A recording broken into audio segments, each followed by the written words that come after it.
Alright YouTube, hello, thank you for watching. I've got a super cool little item here somebody brought me, and when I looked in the tote and I saw this, man, I thought, wow, this is crazy cool. I love stuff like this. Anything that Radio Shack made, I really have some respect for. I wish, man, I wish things were still like that. It's even amazing that this thing is able to really receive anything, considering all that's really to it. 4 cans. We got a little, yeah, LM386Ns. I remember when these ICs very first came out from National. Man, they had so much good stuff. Really did. But Radio Shack used to sell these up on the parts wall. And these were super cool little audio amps. I think you could get maybe, I don't know, 100 milliwatts, 250 milliwatts, something like that. It wasn't very much out of them. Enough to drive like a 2 or 3 inch speaker. And you could do all kinds of super cool things with these little high gain amps. You know, you could set the gain of these things at like 100. Real simple to use. Kind of like a power op amp is really what they are. You know, there's some gain setting resistors, and then you're in and you're out. You know, the basic things. So it's got a Motorola MC3357P. I'm not sure what that is, but I probably should remember. Super cool little thing. So the other day when I was messing around with this, I saw this chrome on here. And I remember, you know, dealing with stuff like this a long time ago. And I thought, well, just for the heck of it, I'm going to see if this chrome's even conductive. And it absolutely is very conductive. I don't know why, but you know, I kind of challenged that.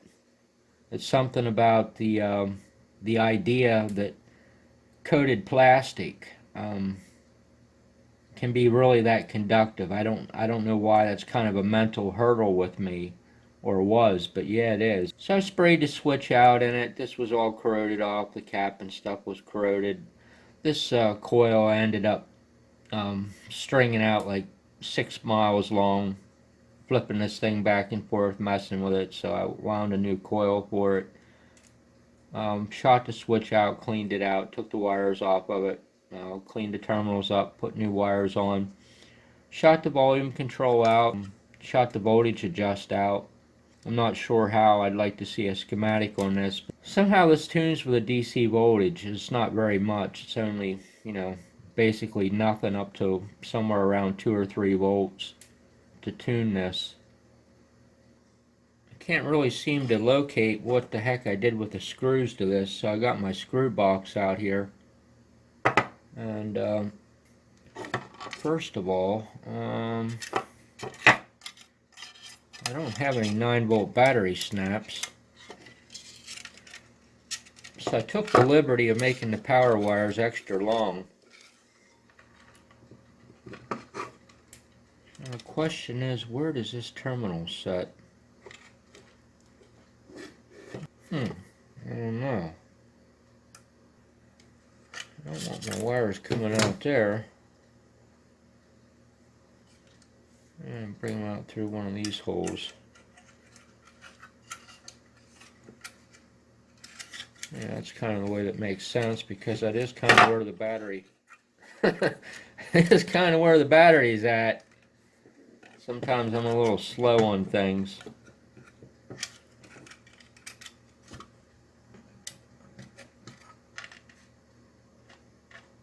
But how in the heck did this wire attach way down there? Maybe it just kind of was bent down like this. I guess maybe the easiest thing to do is to do this the way that makes sense. Put the stinking antenna in first. Well, no, I'm not sure that makes sense, because the screw's got to go through the bottom down here, so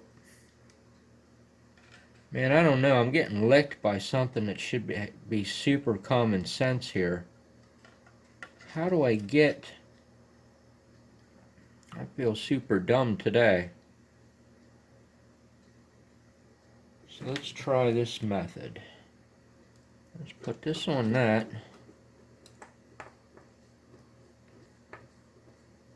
Somewhat screw that together.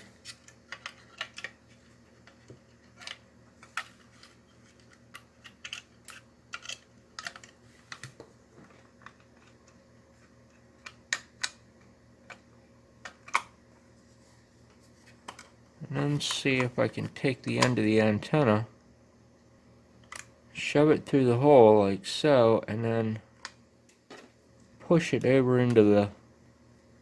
That doesn't really work either. It doesn't really go into the slot.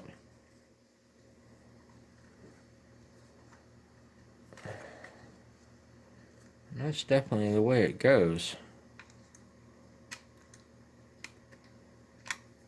There, maybe that's all I needed.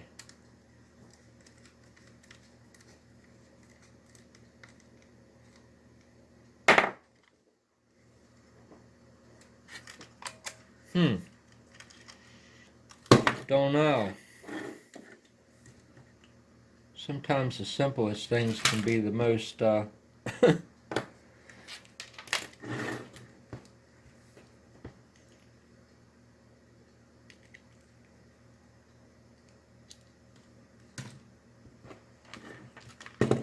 really got to get some 9-volt battery snaps.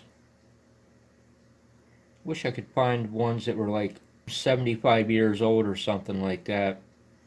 But that would be the problem with looking for those things today. You'd never find ones that are any good.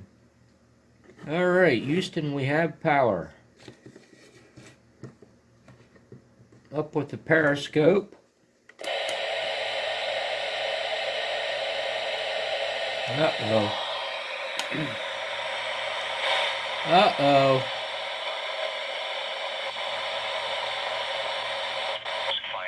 There we are. Chance of rain 50%. Monday, mostly cloudy. A slight chance of rain and drizzle before 8 a.m. Then a chance of showers and a slight chance of thunderstorms between 8 a.m. Rainfall amounts around 1/10 of an inch. Highs in the upper 70s. Southeast winds around 5 miles an hour. Chance of rain 80%. Monday night, showers and a chance of thunderstorms before 8 p.m. Then showers likely and a chance of thunderstorms between 8 p.m. and 2 a.m. A chance of an inch. Lows in the lower 60s. Southwest winds around... You know what I always liked about that weatherman? You know, if this don't make you laugh, nothing will. You know, back when I was a kid and I played around with radio and stuff like that, I always liked the weatherman. Well, why is that? Well, number one, he was always broadcasting. So there was always something to pick up. You were always guaranteed that if you had a radio to receive him, he was going to be there. But secondly, this weatherman has a hell of a big radio. So you don't even need an antenna to receive this guy. I mean, he's got a big radio.